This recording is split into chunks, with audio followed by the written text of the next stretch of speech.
Goeiemôre. Jy luister na die 37ste oordenking in die reeks Die Goeie Lewe. En vanoggend se tema is die krake wat ons hartseer maak. Leonard Cohen se woorde ekho vir altyd. Ring the bell that still can ring. Forget your perfect offering. There is a crack in everything. That is how the light gets in. Ons lewens is nie perfek nie. Ons is nie volmaak nie. Verhoudings is dieselfde. Om die waarheid te sê, daar is 'n skadukant aan verhoudings. Die Harvard-studie het bevind en bevind steeds dat die kwaliteit van verhoudings die enkele grootste bydraende faktor is in die geluk van die mensdom. Hier is die woorde weer wat ek reeds aan die begin van hierdie reeks aangehaal het.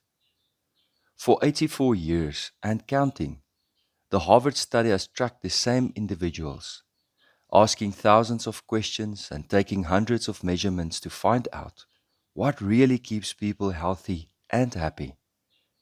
Through all the years of studying these lives, one crucial factor stands out for the consistency and power of its ties to physical health, mental health, and longevity. Contrary to what many people think, it's not career achievement or exercise or a healthy diet. Don't get us wrong. These things matter a lot. But one thing continuously demonstrates its broad and enduring importance: good relationships. In fact, good relationships are significant enough that if we had to take all 84 years of the Harvard study and boil it down to a single principle for living, one life investment that is supported by familiar findings across a wide range of other studies, it would be this: good relationships keep us healthier and happier. Period. As dit waar is, beteken dit dat daar ook 'n skadukant is hiervan. Dat slegte verhoudings, gebroke verhoudings, die rede is vir die meeste ongeluk in ons lewens. Persoonlik dink ek, dis in alle opsigte waar.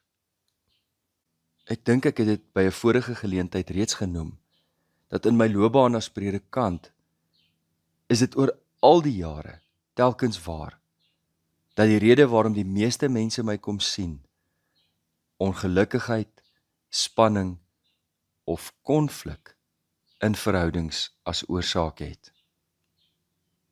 Navorsing wat gedoen is oor die temas wat die meeste voorkom in musiek, wys vir ons waarna mense die meeste hinker. Die heel meeste liedjies ooit gaan oor liefde en romantiek, oor liefde, verlange, hartseer en romanse. Die tema wat die tweede meeste voorkom, is vriendskap, oor die waarde van vriendskap en kameraadskap, ondersteuning en troos. En soms oorvleuel dit, naamlik dat iemand sing dat hulle geliefde ook hul beste vriend is.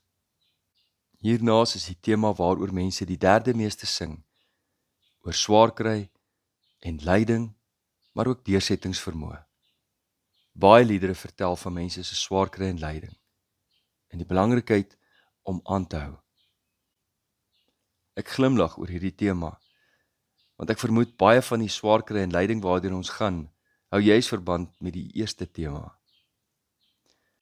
Ons gaan vir die volgende paar oggende oor verhoudings praat.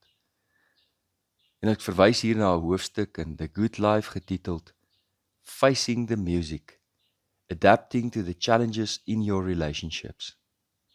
Ek gaan by die skrywers aansluit, maar heel dikwels ook afwyk om insigte en strategieë by te bring van ander kenners. Hierdie insigte en raad, wanneer ons dit toepas, kan 'n groot verskil in jou lewe maak. Verhoudings herstel, vrede bewerkstellig, insig bring en nuwe moontlikhede bied wat die skaduwees in lig kan hul. In my ervaring oor al die jare, is dat wanneer albei partye in 'n verhouding, in 'n huwelik, na mekaar toe draai en werklik die konflik en die seerkry wil uitwerk, dat waarskynlik in 99,9% van die kere kan daardie paartjies hulle huwelik red en 'n ongelooflike gelukkige huwelik hê. Vir nou die troos wat opgesluit lê in Cowan se woorde wat ek aan die begin aangehaal het. Ring the bell that still can ring. Forget your perfect offering. There is a crack in everything. That is how the light gets in.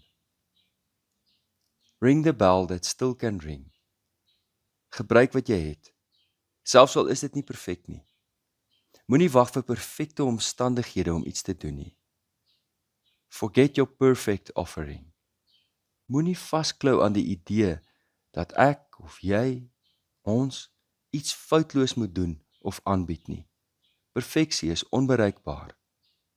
There is a crack in everything. Alles in die lewe het foute, gebreke en broosheid. Elke liewe verhouding in die lewe sal so wees. That is how the light gets in. Dit is juis deur ons gebrokenheid dat hoop, genade en wysheid in ons lewens instroom.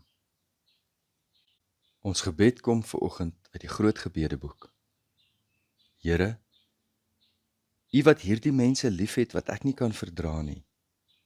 U wat die harte verstaan van hulle wat ek nie kan begryp nie. U wat die innerlike worsteling ken van hulle wat ek ignoreer. U wat die goeie motief sien in mense se optrede wat ek as skynheilig beskou. Open tog my oë en my hart. U ken my beter as wat ek myself ken. U het my liewer as wat ek myself het. Here, leer my lief hê met U liefde. In Jesus naam. Amen. Liefde en 'n geseënde dag vir elkeen.